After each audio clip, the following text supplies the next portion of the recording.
What is going on, folks? This is episode 432 of the First and Frame Rate Show. I am VF Baller. Over here, we talk about Georgia Southern and Atlanta Falcons football. I will tell you one thing right now. I will not be talking about Atlanta Falcons football. Kind of disappointing how they lost that game, this past Sunday. Just very, very disappointing. But nevertheless, we're not going to talk about that. We're going to talk about the Georgia Southern Eagles beating Nebraska. We're going to talk about Marshall beating Notre Dame, number 8 Notre Dame. We're going to talk about Appalachian State beating number 6 Texas A&M. And we're also going to talk about Old Dominion. You know, they beat up on Virginia Tech last week. So we got to show them some love too, because the Sunbelt East is the best division in college football. It's not even close. We're going to talk about all of that.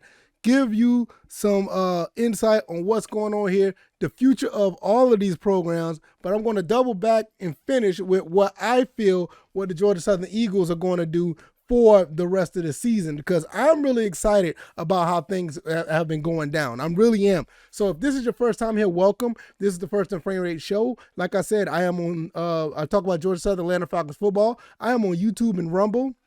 I'm also on Anchor, Stitcher, Spotify, Apple, and Google Podcasts. So if you want to listen to the podcast without the visuals, it is on those avenues. I'm not even going to hold up anymore with that. I'm just going to get into this. Just look, the Sunbelt has been a conference, especially since 2014. You got some rough and tough and gritty teams in this conference. And I'm not just talking about just the East. I'm talking about in general. I mean, you talk about the Louisianas, you even go over there and talk about Texas State and all, UNL, Monroe. You could talk about all those teams. Well, there's some gritty teams. Now, as far as the talent level, it hasn't been showing for all of the teams, but you have teams that can actually go toe-to-toe with a lot of Power 5 teams. You pretty much saw it throughout all this time, the past few years. Georgia Southern playing against Minnesota, Appalachian State going anywhere and everywhere and competing and almost beating everybody that's in their way, and sometimes actually beating them. You already know, like the newcomers to the conference, Marshall, Old Dominion, they've always been playing teams tough. So this is nothing new. Georgia State went to Tennessee and beat Tennessee. So this is the type of stuff I'm talking about. Like when you talk about the Sun Belt Conference in general, we got a lot of gritty teams. But now the Sun Belt East, what happened this weekend with, Marshall going into Notre Dame, beating them 26-21. You had Texas A&M getting demolished. I'm going to tell you right now, if you go back and look at that game, and I don't too much care to talk about Appalachian State like this, I'm going to give you some little quick insight before I talk about the rest of these games. Appalachian State and Georgia Southern is a hated rival. We never liked this team since the 80s. But that doesn't mean we don't respect each other. We have a lot of respect for this team and the 3 national championships that they got in Boone, North Carolina. Just the same way as many of their fans respect us as far as our 6 national championships we got, in the FCS. So there's a lot of mutual respect there. There's nothing that's like a real drawn out hate. We respect the teams. We respect the team. We just don't like losing to them. So when we see them beat a Texas A&M at 17-14, we tip our hats to them and say, good job, we'll see you at the end of the season. And vice versa. They see us beat Nebraska, good job, we'll see you at the end of the season. And this is what happened. If you look at that Texas A&M game, it was a dominant performance. These guys held the ball almost twice, if not more than twice as much as Texas A&M did. Texas A&M had no answer for anything that they could do. And I'm wondering why they were ranked number 6, but that's another story for another day. Dominant performance. Go back and look at that game. Very, very good game plan that they put together. That makes me think about what we're going to do to them, but we'll talk about that in November. We'll get to that.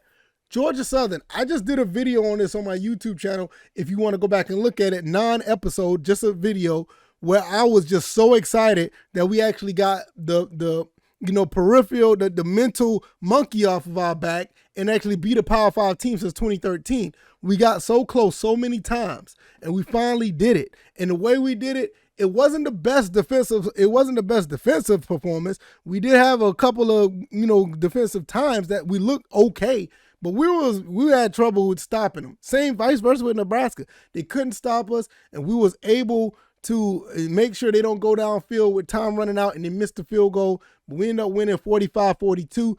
Offensively, we looked great. It was probably some of the best string of offense that I've seen from Georgia Southern in a very long time. You're used to seeing this type of offense where we're just moving the ball at will from the triple option days, the Jason Foster days, the Greg Hill days, those type of, back then where we were just running through everybody, so it was refreshing to see the ball getting thrown through the air. And what can you say about Kyle Van Treese? What can you say about this kid? This kid is pretty much showing everybody why he ended up coming to Georgia Southern for his last hurrah and showing everybody what he can do. Some of the passes that he threw were just phenomenal. Outside of that one interception, which he rolled out to his right and he threw it up there, I really wish he could have threw that away. But hey, we live to fight another day, and he came back. And once again, outside of the interception when he got hit, he was lights out. Just a beautiful piece of work at quarterback for Kyle Van Treese. And then let's go ahead and finish off, and let's go back into, well, I ain't gonna say finish off. Let's talk about Notre Dame real quick. Notre Dame struggled against Marshall badly. Marshall came in with a game plan to say, look, we're going to punch you guys in the mouth, and we're going to dare you to hit us back. And they never was able to hit back. At the end of the game, Notre Dame started turning the ball over.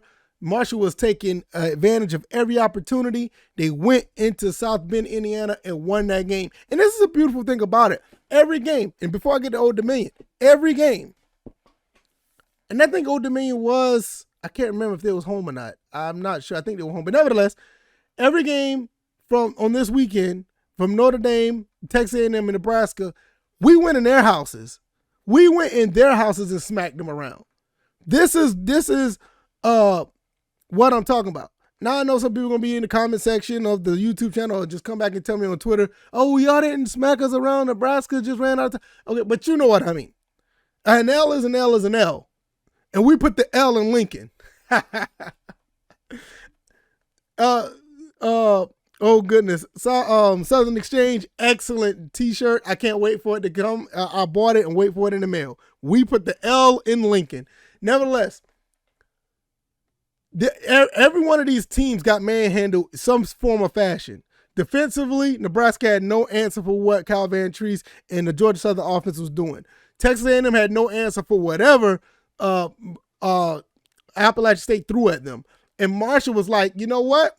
We're not afraid of you, and we're going to go toe-to-toe with you and see if you can get us back. And what they did, they went toe-to-toe and beat them up a little bit, and Notre Dame had no answer. Now, let's go to Old Dominion. Old Dominion ended up beating Virginia Tech, which Virginia Tech is a little bit on the decline, almost similar to Nebraska. But make no mistake, Old Dominion had no business. Old Dominion had no business beating. They had no business beating Virginia Tech. Not at all. They had no business beating Virginia. They had no business beating Virginia Tech at all. You got to understand that. And what happened was they ended up beating them. Just look at it. They just ended up losing to East Carolina, which I think East Carolina that's another team. My goodness. That's a team we need to watch going down the road. East Carolina is looking really good. But nevertheless, Virginia Tech comes to Old Dominion and loses 20-17. So that just goes back to tell you, the Sunbelt East is nothing nice. Honorable mention, James Madison. You see what they're doing around here? Do you want to talk about the Norfolk State game? I'm just saying, you want to go and talk about them? And then what they did to Middle Tennessee as well? Shout out to Conference USA. Conference USA, my God. 44-7, they beat Middle Tennessee and sat on the September 3rd. And what they did to Norfolk State, 63-7. And these guys just walked away from the FCS and came right into the Sun Belt and looked like they didn't miss a step. I think one of the biggest games that they're going to have when they play App State at September 24th in Boone, North Carolina, that's going to be a good one. That's going to be a damn good one. And when they got to come to Georgia Southern. They got to come to Paulson on October 15th. Those two games are really going to tell the tale of what James Madison is all about, to be, in my opinion. But that's more of the Sunbelt East. It's more of the Sunbelt East. This conference is great. This division is the best division in college football. Look, before I jump back into Georgia, I want to talk about this real quick. You look at the SEC. Seriously, look at SEC.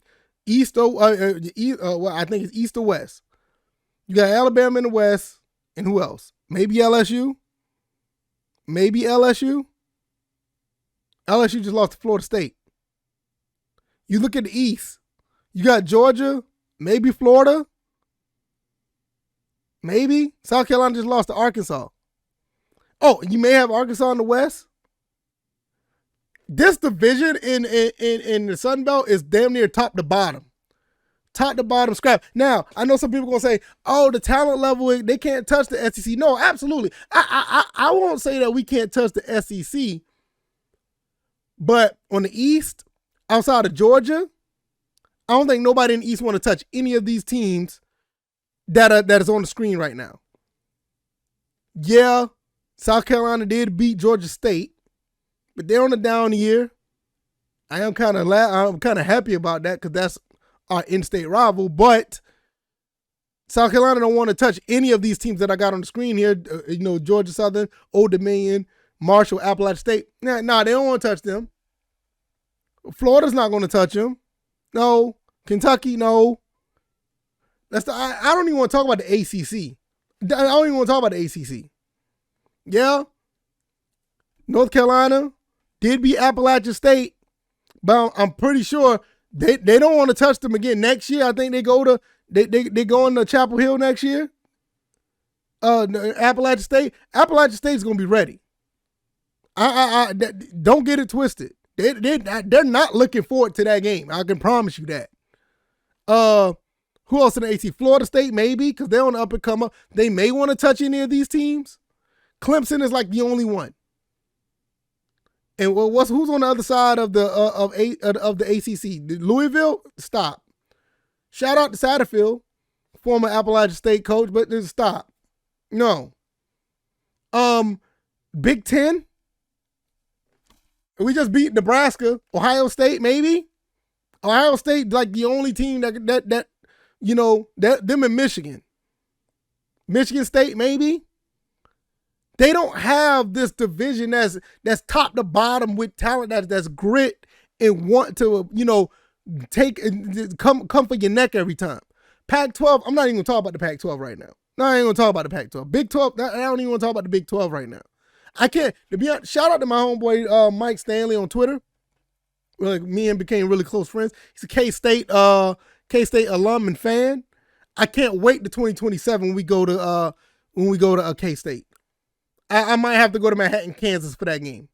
I might have to take a trip to Manhattan, Kansas to go there because I stayed in Kansas for a while. I got some friends there in Topeka, Kansas.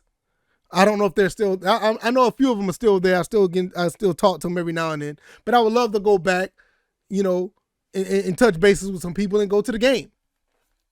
But you look at the rest of the Big 12. No, stop. They don't want nothing. They don't want after what happened this weekend. They don't want anything to do with any of these teams. So you got a few teams in a few of these conferences. That actually will probably run over these teams. Georgia, Ohio State, Clemson. That doesn't make up the entire conference. That doesn't make up the entire division. Alabama, obviously. That doesn't make up the entire division, top to bottom. The Sun Belt Conference is nice. The East Division is nothing nice. Them boys will take it to you. From Georgia Southern to Appalachian State to Old Dominion, Marshall, James Madison. I mean, actually, Georgia State was not too far off. They just beat Tennessee not too long ago. And this right, as long as we keep doing this, we're just going to get better. Just going to get better. We bring more recruits, a bunch of 3-star recruits that want to learn, want to be great, and want to do things. It's just going to get better. I can't wait to see how this continue to progress. Can't wait to see. Now, before I leave, I'm going to talk about Georgia Southern before I get out of here. We got UAB next. I'm going to start studying on UAB, going to kind of see what they're about, see what they can do. Honestly, I said this was the game that we probably going to end up losing. But with the confidence that I have now, and I'm pretty sure with the confidence this team got, we may go to Birmingham and shock the world again. I don't know how big of a shock it is, but we can do something, and people will start taking us serious at that point. Because Georgia Southern has been on the decline for a while. We had a good bit of problems the last 2 or 3 years, but Coach Clay Helton is bringing us back up, and it's looking pretty good right now. Because if we get past UAB, we're probably starting to talk about double-digit wins this year. James Madison, Appalachian State, even with Marshall, hell, we play Old Dominion this year. It might be a little tough, but the way this team is playing, if we can get our defense to tackle and we can cover a little bit better, we could put a lot of teams on notice. But I think with this UAB game, we're going there with the same game plan we did offensively because I don't think they can stop it. I personally don't think they can stop it. And if we do our thing on defense and get some legitimate stops and not let these teams run all over us, we can walk away with the victory. But we're going to talk about that sometime down the road. We're not gonna jump on that just yet. I'm gonna look at some UAB film. I'm going to look and see what they can do. Look at some tendencies, and we're going to go from there. But this is a beautiful thing, everybody. This is phenomenal. I love what I see here. I cannot wait to see where this continue to go. Not just for Georgia Southern, but this entire division. Yeah, I said division. I know Louisiana's over there in the West by itself right now. I don't know if anybody's going to threaten them just yet. But right now, it's all about this East Conference. This East Conference looks brutal. This Eastern Conference, this East Division looks brutal. It really does. If you like this commentary, hit the like button, share this podcast, subscribe to the channel if you haven't already. What do you got to say? What a weekend for the Sunbelt East. What a weekend. It was just a beautiful thing to see, man. Watching Marshall go up there to Notre Dame, watching Appalachian State go down to Texas A&M, smack Jimbo Fisher and them around, and we watched Georgia Southern smack up on the Nebraska Cornhuskers, and Scott Frost end up losing his job. Man, that is wild, right? Right. All right, y'all. We're going to be back on Tuesday. I don't know if I'm going to be talking about any Falcon stuff, man. I don't know. Maybe it depends on what happens. I'm definitely going to be hanging on the Georgia Southern stuff, look at some UAB, and look at some more Georgia Southern stuff and see what I could take from each side and give you my thoughts and opinions. All right, y'all. I'm out of here. Hopefully you guys check me out throughout the week. Thank you guys for making it this far. All right, y'all. I'll see you guys on the next one. You guys enjoy your Monday. Y'all be blessed. Peace.